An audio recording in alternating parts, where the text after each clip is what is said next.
Vienā no šīm mājām sastapām arī 48 gadus veco Andreju, kurš labprāt stāsta par iemesliem un apstākļiem, kas viņu noveduši līdz šādai dzīvei. Es vienkārši aizgāju no mājām prom un paliku pa bombu. Vienkārši man tā ģimene uztaisīja pa bombu. Jums arī sodīgības bija? Jā, man bija 5 sodīgības. Pēdējā sodīgība man bija par to, ka es nozagu trepus. Es vienkārši biju iedzies un ielietu, ko nevajag. Es par to nožēloju. Vienkārši nosēdēju 2,5 gadu. Man bija sots, termiņš 2,5 gadi, un 2,5 gadu es pavadīju Jelgavas cietumā.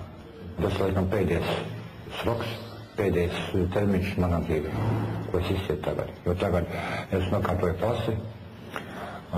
pasi un nolēmu nopietni strādāt objektā celtniecībā pāraugot. Es te biju vienu dienu nostādē, bet vienkārši man bija savs, man bija jāaiziet prom. Ne jau tāpēc, ka es negribēju strādāt, bet vienkārši man bija jānokārto savas lietas. Es pats iztaisīju, un es solīju to pasu parādīt mājās. Brauju. Es man teicu, pats iztaisīs un atnācu mājās un parādu. Atnācu mājās, man neielēja iekšā, un es nolēju vairāk nekad neiet. Māte pagiežā no uguru? Jā. Es vairāk nekad neiešu. Agrāk bija kā? Agrāk bija darbs. Agrāk zonās, visās kolonijās bija darbs. Bija norma, bija plāns, bija valsts plāns, un zona bija iestādīts, kā pasaka, kolonijās bija norma, bija darbs, un bija, kā lai pasaka, plānojums, darba plānojums.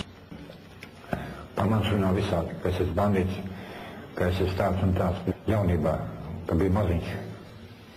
Es dzīvoju Ainažos, man māca dzīvoja Ainažos, es Ainažos izaugu.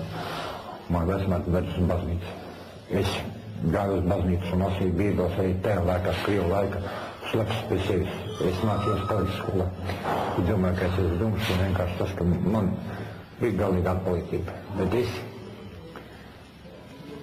pie sevis klusībā gāju uz baznīcu, es gāju garām baznīcam, pat man bija krustiņš.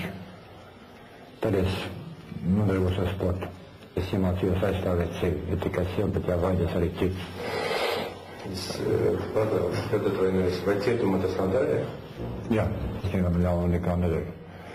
Man ir paši apzaguši, paņēma man centru, paņēma man magnetofonu kasetēm. Daudz kas ir pazudis, daudz kas sīkas lietas, ko es pats esmu atcats. Ja pamiskas nevienkārši atcats, ka cilvēks noliek. Es pats sēžos par pilsētu kaut ko darīt, kaut kādā veidā vienkārši saglabāt tīrību. Ne jau neprasot par to nekādu atlīdzību, neko. Vienkārši to, ko cilvēks man izliek ārā, es paņemu. Es nenožogu. Es kā zakt, es vairāk nekā nedošu. Man sapnis dzīvē, ja? Es satiku sievietes, nav bijis precējies. Man ir bijuši daudz sievietes. Pat sievietes, kur es atrodos, te ir 5 sievietes, ar ko es kopā dzīvoju. Tagad. Man ir bijuši daudz sievietes, ja? Es ar viens pat dzīvoju savā mājā, baznīca jau 26, es arī tur dzīvoju. Nevisai ilgi.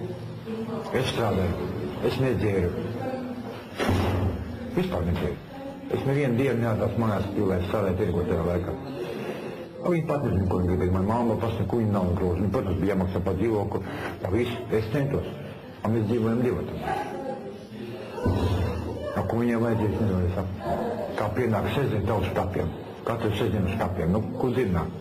Pienāk vasara, pierāds vasarā. Mēs saka, aiziesim kaut kur uz Kapnīcu, kaut kur uz Zilmals, Nazaru. Pa pusgadu mēs pa to ielu, kad es ar viņu dzīvoju, mēs tikai bijām vienreiz Kapnīcā un vienreiz Ciematērbēs. Tas ir normāli. Kas tad? Man visu laiku jāpavada tirgu, visu laiku jāpavada darbā.